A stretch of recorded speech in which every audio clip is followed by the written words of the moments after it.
Horton's world welcomes you, dragons, creatures of myth and legend. They have captivated our imaginations for centuries. From the fiery breath to the massive wings, dragons embody power and mystery.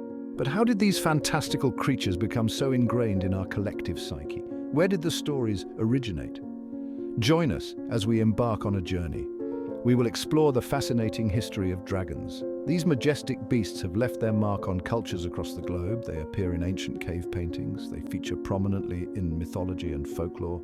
Dragons continue to inspire awe and wonder in modern times. Their enduring presence speaks to a primal fascination with the unknown. It highlights our desire to understand the world around us.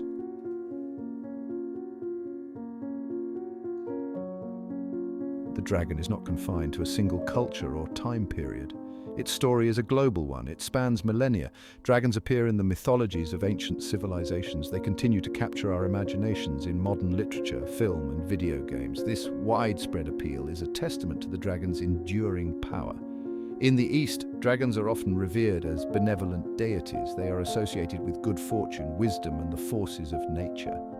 Chinese dragons, for instance, are seen as bringers of rain and protectors of the imperial court. Their image adorns temples and palaces. Their dance is a central part of traditional festivals. Our journey begins in ancient Mesopotamia. This region, often called the cradle of civilization, is where the earliest known dragon myths took root. The Sumerians told tales of a fearsome creature known as Kur. Kur was a monstrous dragon. It embodied the raw, untamed power of nature. The Sumerians lived in a land prone to floods and droughts. Kur represented the ever-present threat of chaos.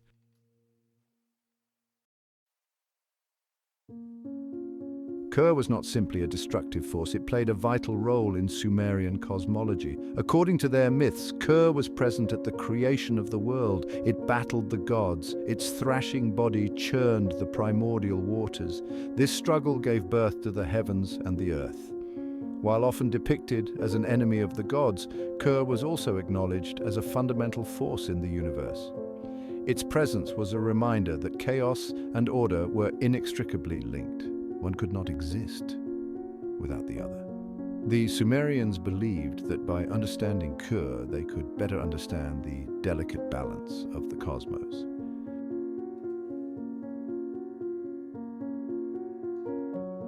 Given Kur's fearsome reputation, it's no surprise that the Sumerians sought ways to appease this mighty dragon. They believed that by offering sacrifices and performing rituals, they could maintain a fragile peace. Priests would conduct elaborate ceremonies. They would call upon the gods to hold Kur's destructive impulses in check. These rituals were not merely acts of fear. They were a testament to the Sumerians' deep respect for the power of the natural world. They recognized that they were at the mercy of forces far greater than themselves. By acknowledging Kur's power, they hoped to ensure the safety of their people and the prosperity of their land. As we journey further east, we encounter another ancient civilization with a rich dragon mythology, Egypt. The Egyptians lived in a land shaped by the forces of nature. The Nile River, the lifeblood of their civilization, could be both a source of abundance and destruction. One of the most compelling figures in Egyptian mythology is Apophis, a colossal serpent often depicted as a dragon-like creature.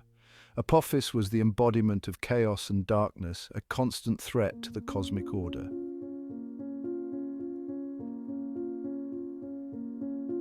From the banks of the Nile, our journey takes us to the Indian subcontinent, home to a rich tapestry of myths and legends.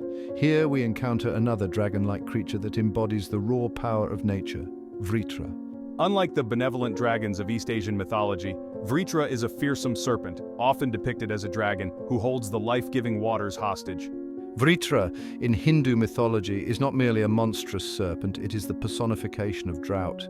Its massive coils constrict the rivers, its fiery breath scorches the land. Vritra's presence brings famine, despair, and death. The people cry out for a hero, a savior who can vanquish this monstrous beast and release the life-giving waters.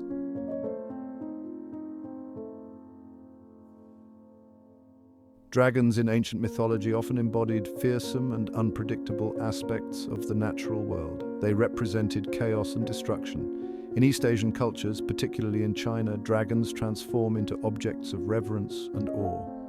Chinese dragons are benevolent deities, wise and powerful beings. They are associated with water, rain, and life-giving energy.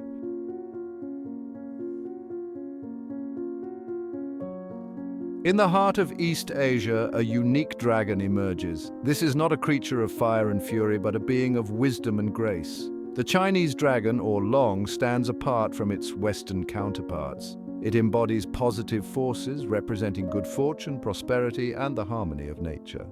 Unlike the fearsome beasts of Western lore, Chinese dragons are celestial beings. They command the elements, especially water. They bring rain to nourish the land. They are guardians of rivers and seas. Their presence is a blessing, not a curse.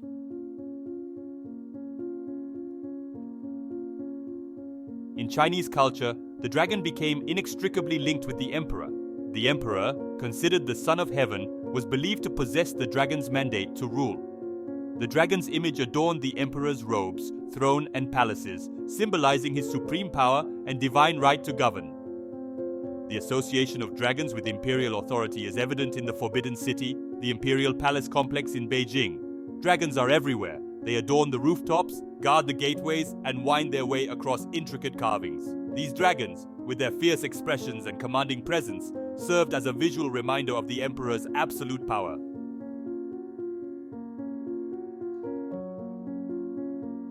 Dancing with dragons, rituals, and festivals, the Chinese dragon is an integral part of Chinese culture, celebrated in festivals, rituals, and everyday life. The dragon dance is a vibrant and energetic performance. It is a ritual, a prayer for good fortune, a marvel of coordination and artistry. Skilled performers manipulate a long, flowing dragon costume. If you enjoy this story, please like and subscribe to help the channel grow. Now back to the story. The dragon's pearl wisdom, prosperity, and good fortune. The Chinese dragon is often depicted with a pearl clutched in its claws. This pearl, known as the flaming pearl, is not merely a decorative element.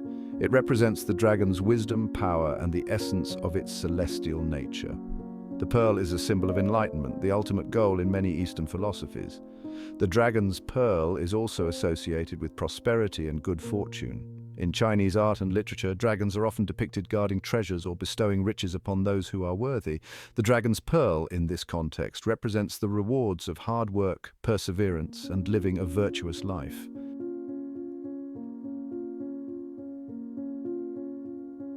The Hydra's many heads, dragons of ancient Greece.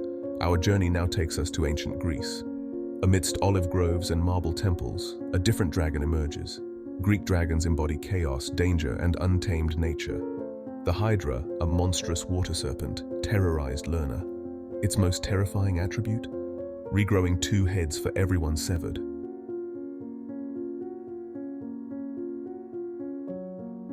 Guardians and gatekeepers, dragons and the tests of heroism. Dragons in Greek mythology often served as guardians of sacred places and treasures. They were formidable obstacles, tests of strength, courage, and cunning. These encounters were trials of character, forcing heroes to confront their fears. One such tale is Jason and the Argonauts. Their quest to retrieve the golden fleece guarded by the dragon Ladon, a 100-headed serpent, never slept, constantly guarding the fleece. Jason, with Medea's help, lulled Ladon to sleep and seized the fleece.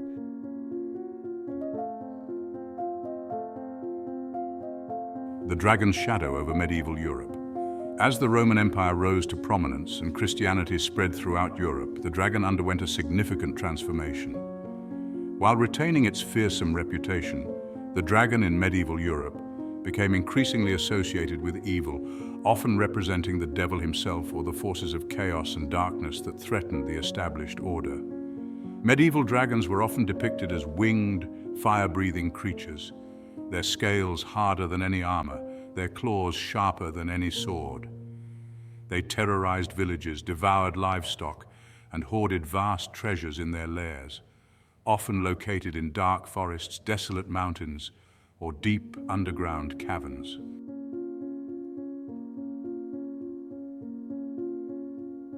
Across the eastern seas, dragons of the rising sun. Our journey now takes us across the eastern seas to the land of the rising sun, Japan. Here, amidst cherry blossoms and ancient temples, we encounter a dragon unlike any we've seen before. The Japanese dragon, while sharing some similarities with its Chinese cousin, possesses a unique character, deeply intertwined with the elements, particularly water. Unlike the predominantly four-legged, fire-breathing dragons of Western lore, Japanese dragons are often depicted with serpentine bodies, lacking wings but possessing incredible length and flexibility. They are masters of water, inhabiting rivers, lakes, and the vast expanse of the ocean. Their presence is associated with rainfall, rivers, and the life-giving force of water that sustains all living things.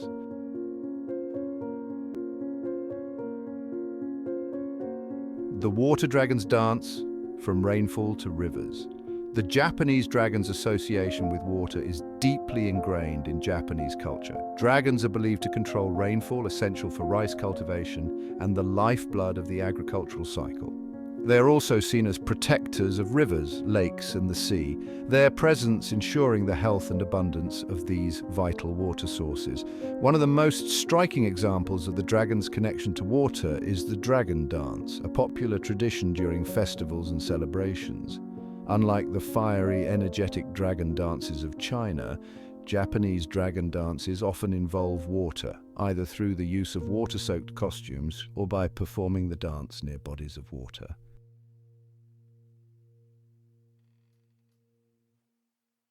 Protectors and patrons dragons in Japanese life. Japanese dragons, unlike the often fearsome beasts of Western mythology, are generally regarded as benevolent and protective figures. They are seen as guardians, their presence bringing good fortune, wisdom, and protection from harm. Their image adorns temples, shrines, and homes, a constant reminder of their benevolent influence. One of the most beloved dragon figures in Japanese folklore is the Nure-onna, a serpentine water spirit with the head of a woman and the body of a dragon. Often depicted combing her long, flowing hair by the water's edge, the Nure-onna is a complex figure, both alluring and dangerous.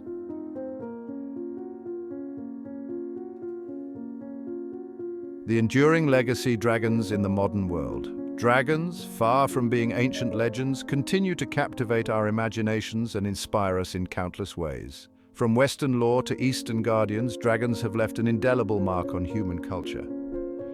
In modern times, dragons have become iconic figures in literature, film, and video games. From Smaug in The Hobbit to the dragons of A Song of Ice and Fire, they transport us to worlds of wonder.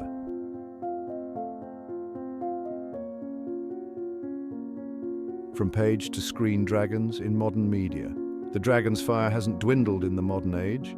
It has spread, leaping from ancient myths into the pages of novels, the frames of films, and the digital landscapes of video games. No longer confined to ancient tapestries and crumbling temples, the dragon now roars to life in high definition, its presence more vivid than ever before. J.R. Tolkien, in his epic fantasy The Hobbit, gave us Smaug. This fearsome dragon, a paragon of greed, instilled terror with his fiery breath and impenetrable scales. Smaug's presence, a threat to both dwarves and men, reignited the dragon's image for the 20th century.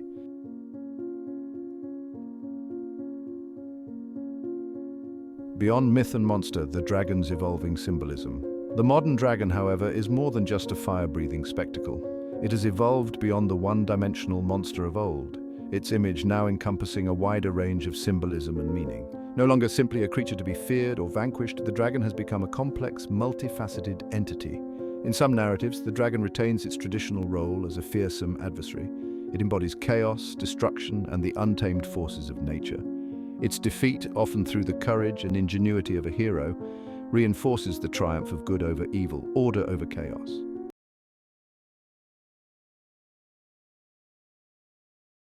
The enduring flame of imagination. The dragon's breath still scorches our collective imagination.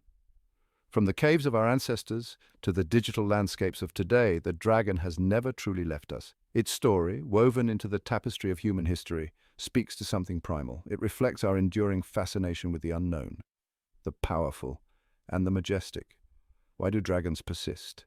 They embody both our deepest fears and our loftiest dreams. They are the embodiment of chaos, the untamed forces of nature that can inspire both awe and terror, yet they also represent strength, wisdom, and the potential for transformation. Thank you for joining us on this incredible journey through the history of dragons. If you enjoyed this video, please give it a thumbs up and consider subscribing to Horton's World for more explorations into the world's most fascinating myths and legends. And don't forget to hit the notification bell so you never miss an episode. We'd love to hear your thoughts in the comments below. What other mythical creatures or legends would you like us to explore next? Share your ideas and let's keep the flame of curiosity burning bright. And as always, stay curious.